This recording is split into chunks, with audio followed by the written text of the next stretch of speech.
Sudah. Oke. Oke. Assalamualaikum warahmatullahi wabarakatuh. Selamat siang Bapak Ibu.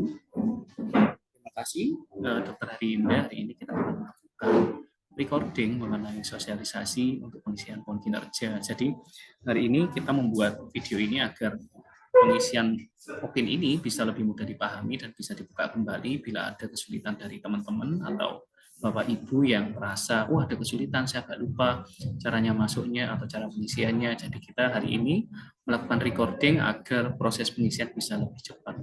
Dan kami mohon untuk pengisian ini bisa diselesaikan dalam waktu 1 minggu ya dok? Ya, 1 minggu kita harapkan bisa selesai. Kita persilakan Dr. Harinda untuk share screen, nanti kita sambil diskusi sambil ngomong bareng. Silakan Dr. Harinda. Terima kasih Pak Ari. Ya. Baik, rekan semuanya, ingatkan kembali isu dan request yang telah kami paparkan ya ke beberapa bidang yang sebelumnya. Ini pengisian indikator dan penyusunan indikator kinerja yang nanti akan menjadi obat kinerja itu memang ada beberapa. Silakan saya share dulu, saya akan share screen.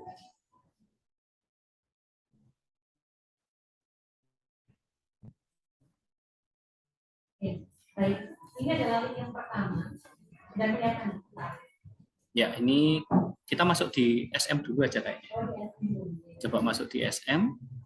Jadi perlu diketahui Bapak Ibu, jadi kita membuat PON kinerja ini, kita mulai dari visi misi ya. Mungkin saya bisa dulu ya, Pak Rinda. Jadi di visi misinya, jadi kita punya visi misinya bisa dilihat di sini dan ada 4 misi. Saya langsung ke misinya. Jadi dari 4 misi ini kita biasanya sampaikan di saat upacara. Mungkin yang tidak pernah ikut upacara bisa baca ini ya. Salah satunya adalah yang nomor 1 ini menyelenggarakan pelayanan kesehatan yang prima, kemudian menyelenggarakan pendidikan dan meningkatkan kualitas SDM, sampai di membangun kemitraan dengan lintas sektor ya. Jadi dari situ kita bisa turun ke bawah, dokter. Kita melakukan ke bawah, digeser ke bawah aja. Di peta strategis. Ya. Di sini kita membuat awalnya kita membuat SWOT. SWOT, kemudian kita membuat USG dulu ya, USG dulu. Setelah USG dilakukan SWOT, ternyata kita jatuh di kuadran kiri atas. Karena jatuh di kuadran kiri atas, kita membuat strategi yang pertama agak sedikit ke bawah. Jadi kita bikin strategi EPM. Apa itu EPM? Jadi yang namanya yang di sebelah kiri Bapak Ibu dibaca ini adalah pertumbuhan proses bisnis internal, pelanggan, dan ke atasnya itu adalah salah satu bentuk dari BSC atau balance scorecard. Jadi di pertumbuhan pembelajaran kita pilih enhancement, ya strategi karena kita ada di kiri atas, kita pilih enhancement, product development, sama market development. Maksudnya apa? Di enhancement ini kita meningkatkan kompetensi SDM kita. Jadi kita buat pelatihan-pelatihan, kita buat in-house training, dan lain sebagainya, sehingga kualitas SDM-nya bagus. Jadi dengan Dr. Harinda itu ada pelatihan, ada kita kumpulkan untuk dikirim magang dan lain sebagainya, seperti itu. Setelah itu kita membuat product development. Jadi product development ini kita melengkapi sarprasnya, kita beli alat-alat yang baru, kemudian obat-obatannya yang sampai saat ini kita masih proses pelengkapan ya. Kemudian market development. Di market development ini kita jualan kemana? Ke vaskes primer, ke puskesmas, ke klinik, dan sebagainya.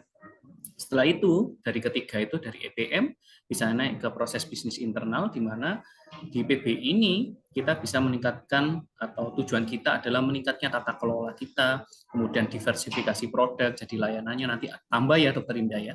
Ada layanan general check up. Jadi kita bikin general check up dan lain sebagainya. Nanti kita sudah membuatnya di Renstra kita. Kemudian meningkatnya kualitas pelayanan. Jadi dengan enhancement tadi, product development, kita bisa meningkatkan kualitas pelayanan dan mengutamakan mutu sama keselamatan pasien. Sehingga di aspek pelanggan ya, di BSC bagian pelanggan, pasien itu bisa puas ya dengan IKM-nya, kita bisa meningkat, kemudian angka kunjungan baru maupun loyalitas pelanggan internal maupun eksternal ke SIPAR itu bisa meningkat, dan meningkatnya kemitraan. Meningkatnya kemitraan ini kita bisa lihat dengan beberapa kerjasama yang sudah kita peroleh. Bisa ke atas Mbak Rinda. Sehingga dari situ, dari aspek dari pelanggan, bisa diarahkan ke atas ya dok. Berindah diatasin. Iya. Ya, sehingga agak naik di atasnya Berindah. Ya. Kita bisa memperoleh yang keuangan di aspek keuangannya, di keuangan agak ke bawah. Sehingga kita bisa meningkatkan arus kas ini bisa lancar. Kalau arus kasnya lancar, jadi BLUD kita bisa sehat. Kemudian sistem akuntansi kita bisa tertata dengan rapi dan kita bisa meningkatkan profitabilitas atau keuntungan yang ada di RSUD BLUD RSUD Sibar. Dengan kita profitnya banyak, ya kita nanti bisa memberikan jaspel yang lebih besar kepada teman-teman. Kesejahteraannya juga akan meningkat dan kita bisa mengembangkan tanah yang di belakang itu biar tidak menjadi tanah kosong saja. Setelah itu, setelah ini jadi, kita melangkah ke SM dan SAP-nya. Jadi SM itu apa? SM itu strategic manajemennya. Pindah lagi, pindah di SM-nya. Nanti kita bisa saling bersautan, Bu Dokter. Ya, kita masuk ke SM, Bu Dokter. Ya.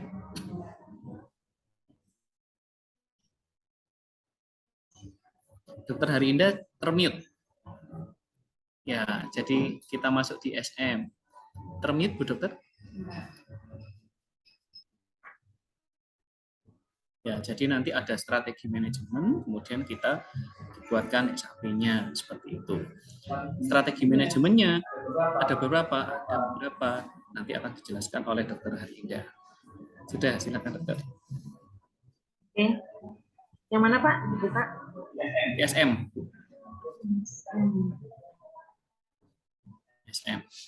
Jadi tujuan strategis kita ya melihat BSC tadi ada beberapa. Ini ya Pak.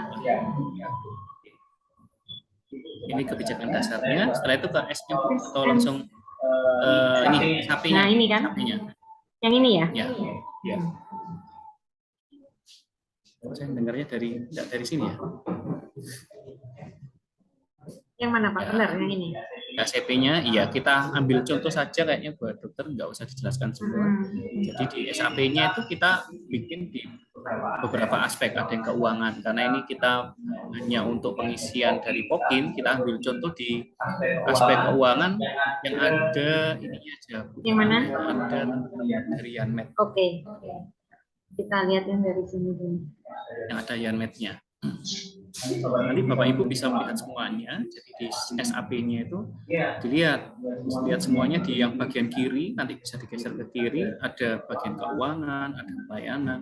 Nah itu nanti dilihat SPM kita berapa, SPM. Setelah SPM kita lihat strategi pencapaiannya seperti apa, DO-nya Bapak Ibu bisa lihat ya.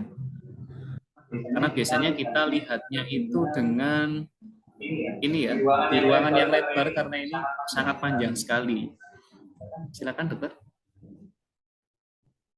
75 yang ini ya Pak? Iya. Ya. Ini gawat darurat. Kita bisa lihat di ya, aspek pelanggan aja dulu. Yang pelanggan ya. Ya. Oke. Di SAP yang pelanggan. Siap. Di SAP pelanggan kan kita punya tujuan strategis ini ya. Kita ambil secara acak aja meningkatnya kepuasan pelanggan internal maupun eksternal. Sasarannya, Bapak Ibu bisa lihat sasarannya. Jadi meningkatkan upaya perbaikan untuk secara continuous improvement. Jadi ada perbaikan yang terus-menerus. Kita lihat indikator kinerja utamanya yang IKM ini yang ada dua, kemudian IKM masyarakat sama karyawan sama indeks komplainnya. Ya, kecepatan respon terhadap komplain. Kita ambil contoh yang ada ininya, Yanmet-nya. Kita lihat bisa dibaca semuanya. Ini ada kok. Nanti. Nah. Masih ikut kepuasan pelanggan. Oke, di kepuasan pelanggan, Bapak Ibu bisa lihat di situ nilai standarnya, ya DO-nya seperti apa. Misalkan IKM. Pelanggan eksternal dengan kriteria nilai indeks pelayanan publik sesuai dengan ekspektasi berapa di sini. Ini yang kita buat, ambil ini aja Bu, yang karyawan ya, atau komplain ya. Komplain. Ambil yang mana contohnya? Komplain ya. Bisa. Komplain 3 kali 24 jam ya. Jadi kalau di bawah itu ya kita bagus, tapi kalau lebih dari 3 kali 24 jam ya kita jelek nilainya. Lihat nanti ini capaian di TW-nya. Setelah di TW-nya ini TW itu triwulan. Kalau 1 tahun dibagi menjadi 4. Kemudian ada strategi pencapaian tujuan dan sasarannya. Inisiatif strateginya ini kita baca terus. Bapak Ibu enggak usah membaca yang sampai jeli-jeli, dibaca aja. Di sini bagiannya yang merah Ya, yang yang inisialnya blok merah ini, Pak. yang blok merah. Nah, di blok merah ini nanti ada sesuai kerjaan kita sesuai dengan Pergub nomor 42 2022. Ini miliknya Ibu Kepala Bidang dan Kepala Seksi maupun Pak Direktur. Sedangkan ini tidak usah diisi. Setelah itu kita geser lagi, Bu Arinda. Nah, baru masuk di instalasi atau komitenya. Bisa dijelaskan Bu Arinda. Silakan Bu. Ya, terima kasih Pak Arif. Tadi sudah dijelaskan Pak Arif. Ini sebagai contoh ya. Ini hanya salah satu contoh dari sekian banyak indikator, baru satu indikator ya Pak Arif ya. Iya, betul. Ini baru satu yang kita contohkan. Ini dengan contoh yang diambil Dr. Arif tadi kan untuk indikator yang kecepatan respon terhadap komplain. Oke. Ini indikatornya yang ini, Bapak Ibu lihat ya. Nah, untuk indikator kecepatan respon terhadap komplain ini, bidang apa aja yang terkait, yang harus bertanggung jawab untuk indikator kinerja kecepatan respon terhadap komplain. Kita geser ke kanan, ini ada beberapa bagian dan ada beberapa bidang. Contoh, kita turun, ini ada bidang pelayanan medik. Nah, di sini nanti Ibu Kepala Bidang Pelayanan Medik harus mengisi tupoksinya Ibu Kabid Yan Medik sesuai dengan yang ada di Pergub nomor 40 2022, di mana nanti silakan dipilih dari item-item yang ada di Pergub 40 2002 itu mana yang sesuai dengan indikator ini. Yang dipilih tadi. Indikator terhadap komplain tadi, kecepatan respon terhadap komplain. Jadi seperti itu. Jadi indikatornya ini, kecepatan respon terhadap komplain, batas waktunya itu 3 kali 24 jam, ya. Kemudian untuk bagian-bagian yang lain kemarin sudah kita jelaskan. Ini untuk yang medik kita turun ke bawah. Di sini sudah di plot. Ini untuk bidang yang medik, Ibu Kabid silakan diisi tupoksinya sesuai dengan yang ada di Pergub nomor 40 2022. Nah, di situ ada beberapa pilihan item. Tinggal nanti diambil aja mana yang sesuai. Bisa 1 atau 2 atau lebih, monggo. Kemudian kalau sudah ini dipilih, di breakdown lagi ke tupoksi Kepala Seksi Pelayanan Medik. Setelah itu ini juga diisi tupoksinya sesuai dengan Pergub 40 2022. Karena untuk di RSUD Sidoarjo Barat mulai Kasubag, Kabid, Kabag, Direktur itu merupakan jabatan struktural. Jadi semua mengacu pada tupoksi di Pergub 40 2022. Jadi tidak perlu bingung, tinggal dibuka aja di Pergub 40 2022, nanti diambil salah satu. Nggak boleh mengada-ngada. Sesuai di situ enak kok, tinggal copas sebenarnya. Nanti akan kita share mungkin di WA group dan lain-lain, itu bisa kita share untuk Pergub 40-nya. Kemudian geser lagi di breakdown lagi. Setelah Kepala Seksi Yan Medik, breakdown lagi Kepala Instalasi atau Ketua Komite. Untuk instalasinya, untuk tadi penanganan komplain ya, penanganan komplain. Jadi respon terhadap komplain maksimal tidak boleh lebih dari 3 kali 24 jam. Selain Kabid, kasih Yan Medik, siapa lagi? Pasti ke instalasi. Instalasi mana aja? Otomatis semua instalasi. Gitu ya Pak Arif ya. Untuk penanganan selain Yan Medik itu bisa di keperawatan, seksi keperawatan. Untuk Yan Medik ini yang sementara yang masih garisnya untuk Kepala Seksi Yan Medik. Jadi instalasi yang di bawah seksi pelayanan Yan Medik adalah kepala instalasinya. Misal kepala instalasi rawat jalan, kepala instalasi IGD, kepala instalasi rawat inap, kepala instalasi bedah.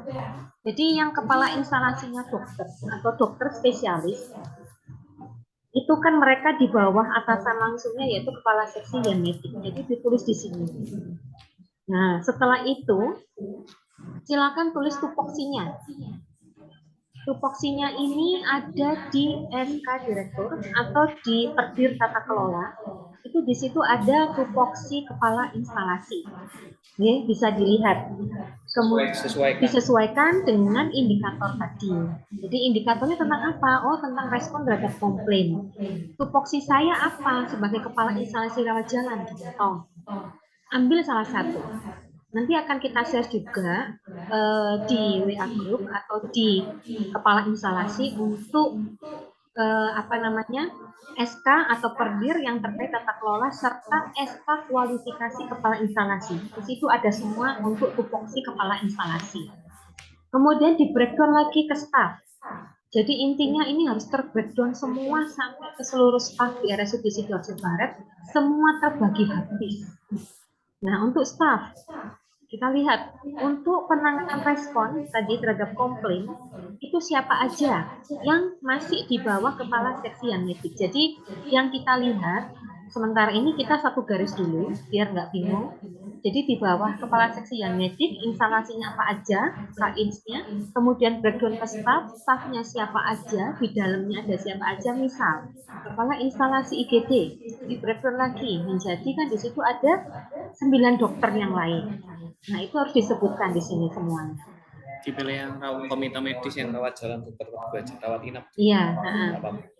Jadi seperti itu, nih. Jadi nanti luruskan, biar nggak bingung, nanti diluruskan aja.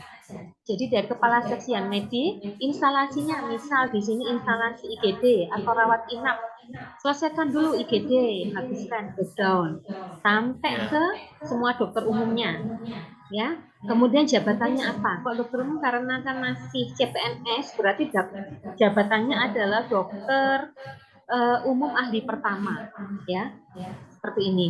Kemudian nanti keterangannya apa? Berarti ASN. Breakdown lagi di sini. Tupoksinya apa? Jadi ada 10 dokter di IGD, misalkan seperti itu, nih. Ada 10 dokter di IGD. Tupoksinya di IGD itu seperti apa? Apakah boleh sama? Boleh. Apakah boleh ada yang nggak sama? Juga boleh. Seperti itu. Nah, kemudian nanti di bawah kepala seksi yang medik ada lagi kepala instalasi rawat inap. Nah, tupoksinya apa? Lihatlah pada perdir tata kelola atau bisa melihat pada SK kualifikasi kepala instalasi. Kemudian namanya siapa? Diberikan lagi ke staff. Di rawat inap itu untuk yang medik selain dokter Teguh, apakah ada? Nah, itu monggo silakan ditulis lagi. Seperti itu, nih. Kemudian nanti habiskan lagi di bawah yang medik ada siapa aja lagi instalasinya. Kepala instalasi bedah. Nah, tulis lagi di sini. Seperti itu. Breakdown lagi sampai ke staff. Apakah ada dokter yang diinstalasi bedah selain kepala instalasinya? Dokter anestesi. Bisa dimasukkan dokter anestesi, dokter ortopedik, dokter SPOG itu masuk di instalasi bedah. Jadi dimasukkan lagi di sini. Ya. Seperti itu. Apakah boleh misal dia sudah masuk di instalasi rawat inap atau IGD, kemudian namanya dimasukkan lagi di staf instalasi yang lain? Boleh. Kalau memang tugasnya memang ada di situ. Itu ya Pak Arif ya. Jadi tidak terpaku, dia terkunci di situ. Kita hubungkan, iya di situ dihubungkan sama respon komplain. Oh iya. Dihubungkan sama respon komplain. Jadi ada. Sudah. Terus kemudian itu tadi yang dibawa kasihan medik. Contoh, silakan lanjutkan sendiri gitu ya Pak Arif ya. Jadi kan masih banyak tuh instalasi-instalasi yang lain yang kepala instalasinya dokter. Karena kita masih bahas yang di kasihan medik. Kemudian Kadip yang medik itu selain kasihan medik pasti ada juga kasih keperawatan dan kebidanan ya teman-teman. Nah, ini sudah kita breakdown. Silakan isi di sini di kolom X.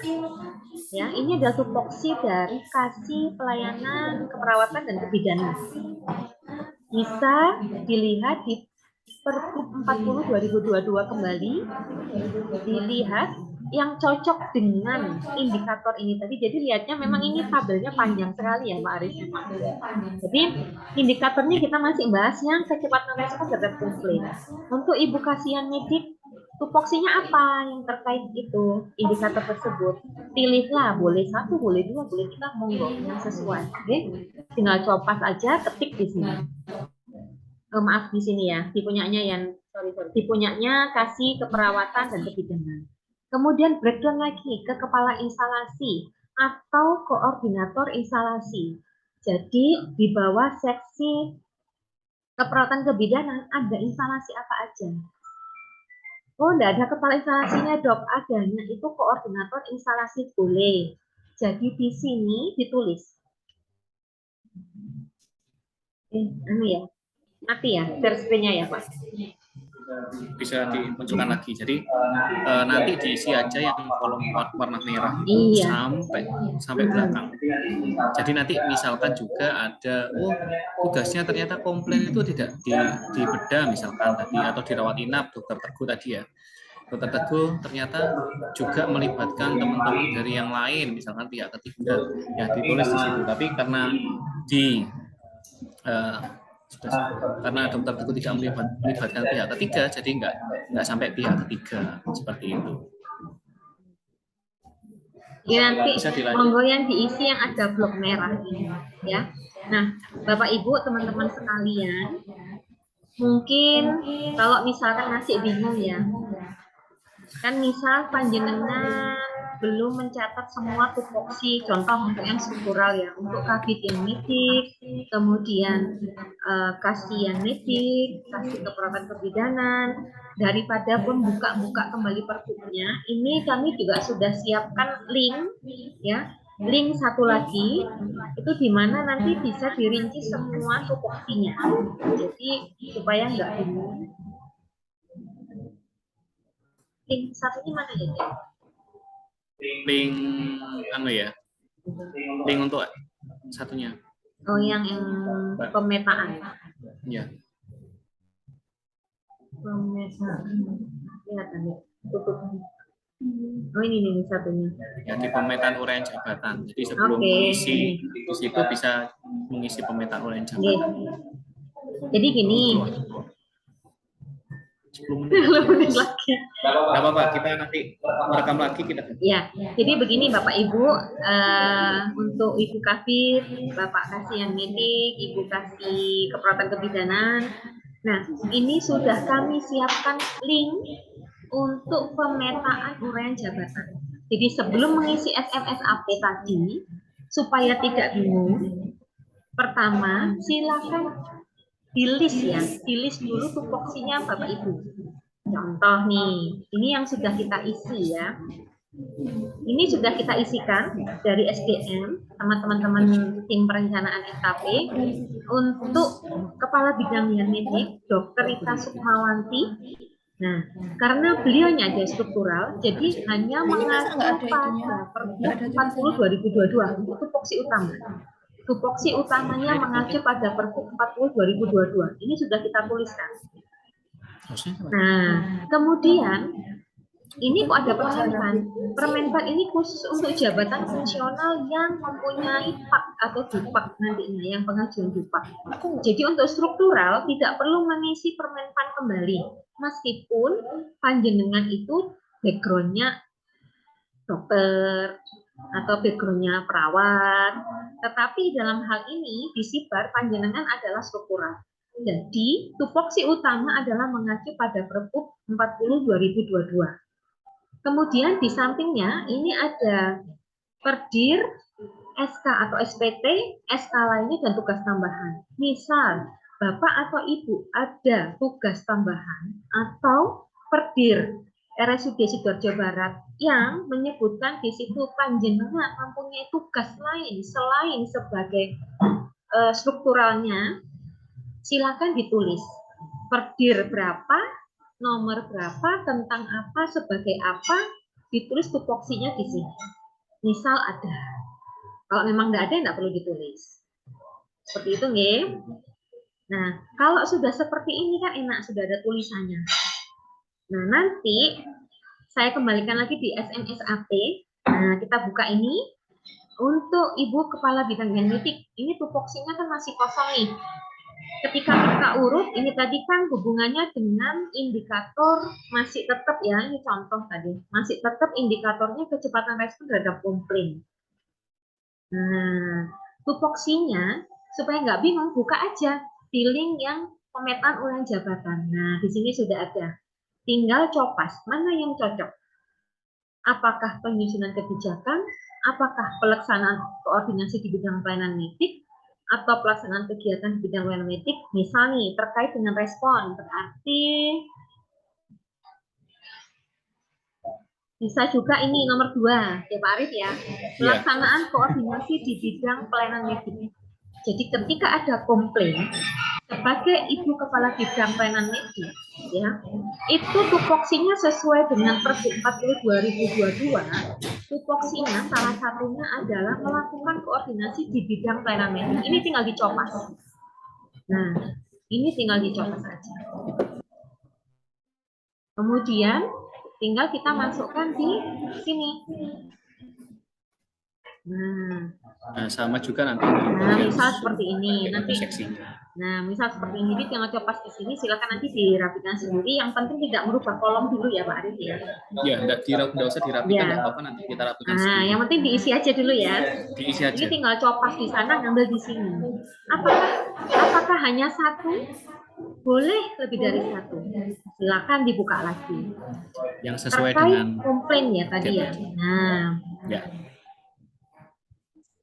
Ini bisa juga pembinaan pelaksanaan tugas bawahannya. Ya. Ya kan? Komplainnya yang mana? Nah, Laporan juga bisa. Komplainnya ternyata misalkan di rawat jalan atau di rawat inap. Nah, berarti sebagai kepala bidang medik harus melakukan pembinaan pelaksanaan tugas di rawat jalan tersebut. Karena terkait komplainnya di situ. Ini boleh. Jadi ditambah boleh. Nah, monggo. Nah, jadi seperti ini ya Bapak Ibu ya. Nah, seterusnya seperti itu cara mengisinya. Jadi silakan ngelis dulu tupoksinya yang ada di sini, itu cara yang paling mudah. Silakan ngelis dulu semua tupoksi yang ada, yang panjenengan, yang melekat pada panjenengan, tulis dulu semuanya di sini. Kalau sudah ada contoh seperti ini, sudah ada contekannya enak, nanti tinggal copas. Ya, misal untuk staf. Ini contoh kemarin misalkan staf di tata usaha. Nah, ini kan staf ya, analis kebijakan kesehatan, dia PNS. Jadi, kemudian ternyata dia punya permenpan sesuai jakselnya. Nah, ini berarti ditulis tupoksinya di sini. Sebenarnya nanti harusnya ditulis di sini permenpan nomor berapa. Ini belum ditulis sama Mas Asif. Jadi nanti harusnya permenpannya ditulis permenpan nomor berapa tentang apa nih di bawahnya namanya. Kemudian nanti lurusnya ditulis tupoksinya sesuai permenpan. Seperti itu. Nah, ini kan sudah ada nih, ada banyak ya tupoksinya. Nah, ibaratnya nanti ketika ngisi SMSAP tinggal mana sih yang terkait dengan indikator itu tinggal dicopas. Copy, paste, pindahkan ke sini. Dah gitu. Jadi kalimatnya nggak usah mengarang-mengarang indah. Jadi semua sudah sesuai dengan regulasi yang mendukung seperti itu. Boleh. Boleh. Oke. Seperti itu sama pesan saya dengan pernah menghapus kolom, menambahkan kolom ataupun mengedit form yang ada di situ. Jadi bisa saja kalau misalnya ada yang kurang bisa memberikan catatan. Ya. Dengan catatan misalnya komen, nanti kita yang akan menambahkan. Misal ya, jadi catatan. Misal di sini mau di Nah, ini komen ini ya, Pak Arif ya. Nah, komen aja di sini. Misal. Kolom kurang, misalkan gitu. Kurang 1 untuk misalkan untuk apa ini kan usulnya panjenengan nggih, nanti kita tampung untuk regulasi, misalkan gitu. Boleh. Nah, ini udah gitu aja.